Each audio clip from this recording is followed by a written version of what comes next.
Well, out in the shop working on the Belvedere and a couple little updates. Um, the front clip, the whole area where it's purple, the engine bay, and I'll probably do the outsides as well as some other areas like door jams and some other kind of hard to get areas. I've decided to wait and get this taken apart a little further. Obviously, all the stuff out of the engine bay and off the firewall. I've decided to blast it because it's going to be so much easier.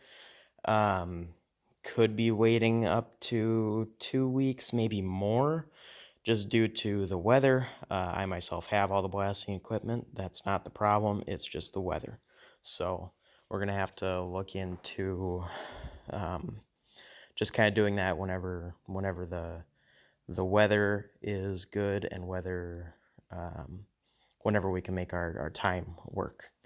And we're going to be waiting on a order for some more blast media. So that'll be a little bit of a waiting period, but it shouldn't be too long. It shouldn't be that big of a deal. In the meantime, there's that rust spot up there and here and a couple other spots. There's that spot I found on the floor. You can look at the last video where I cleaned out the cab of the car in the floor area. Did find a little spot. So there's plenty to keep us busy until the time comes to do that. But in the meantime, what I'm kind of working on right now is I got this fender. This is the driver's side fender. This is the fender that was on the car. I've decided I'm probably just going to use this one. It's really not bad. It's not even really beat up. It's not warped. It's not messed up in any way, really. The bad parts are there's a decent dent right here. Starts about here, ends about right here, and then it is right on the body line, and I can hit some of the edge of it, but the brace that goes on the backside does run through here, so I'm going to be kind of down to hammering out what I can, and then I do have a stud gun puller, so I might even just get in the middle of that and just try to pop it out at least a little bit so there's not as much filler there, because that's not something that we want. You know, there's gonna be filler, but there's not any need to fill this whole area with filler when I can pound most of that out. So we will see what we can do with that. And then here, there is a hole. I need to dig the rest of that out. There is a hole here, so I'm gonna have to probably just cut along here, make kind of a rectangle shaped patch here for this. That shouldn't be too big of a deal. And what I'm using to strip the areas here is I was using my grinder with a flap wheel to get in here to get all the thick Bondo out, as well as in here as well. And then after that, this was, it wasn't bare metal, but it was stripped before in the past from what I can tell, and it was nothing but kind of a cheap, crappy primer direct over the metal, which is fine, but it was not good quality, and I'm just using my palm sander here, and it just comes off really easy. I think I have 120 on this, and that leaves, you can use 80. I was using 80. I just grabbed 120 just because it was what was within reach. And this actually came out really nice and smooth overall. I'm not seeing, I only just started to do the front. There's still a bit of that surface rust and some of that kind of crappy primer left. So I gotta get the rest of that down and out of the way to really assess what we're working with. But overall here, this whole area seems pretty good overall.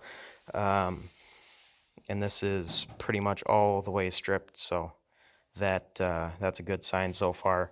The areas I'm worried about, obviously, pounding that out as best as possible is something to do, as well as a patch there, and it does need a little patch on the other side because there is a hole straight through.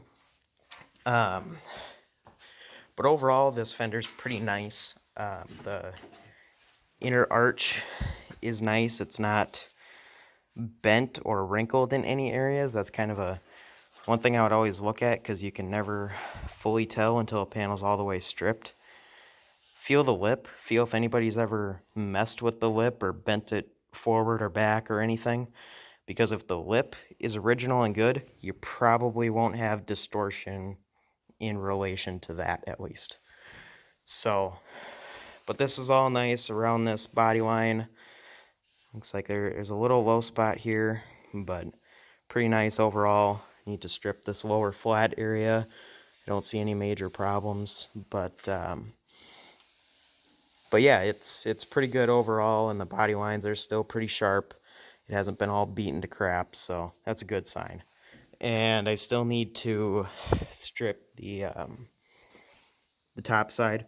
That's a little bit more concerning. I don't think there's any major problems that I've noticed so far, but this is a rough texture, so you can't feel very well if there is any dents and dings. And over the years, people have set stuff or dropped stuff on tops of fenders, and that's always an area that needs a bit of work. So we'll have to see what that's like, and then we're going to go through and probably with a wire wheel or some other related tool like that, or maybe a stripper wheel, go through and clean the inside of the fender best we can of as much of the surface rust as possible. I'm not overly worried about the undercoating.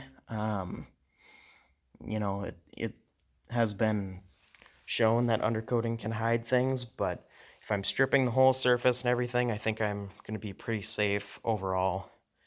And then I've got some chassis paint kind of a material. It'll be black, so we'll coat the insides with that, and this will obviously be shot in epoxy primer as well as all the other panels.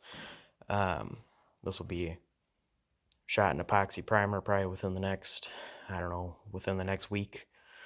And then we're going to go through, do our straightening, any of our patching, and then our epoxy primer, and then the any major body work on top of that, and then move on to sandable primer, any glazing putty, and related things like that. So moving forward on that, and then we're going to have to go out to look at the parts car, because I've decided I'm not probably going to use this fender for a majority, or many reasons, I should say. I was talking about feeling the lip. This lip is all bent and distorted, and the whole fender has just been messed up. So, I mean, it can be saved. I'll probably sell it.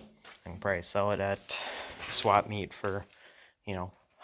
I don't care.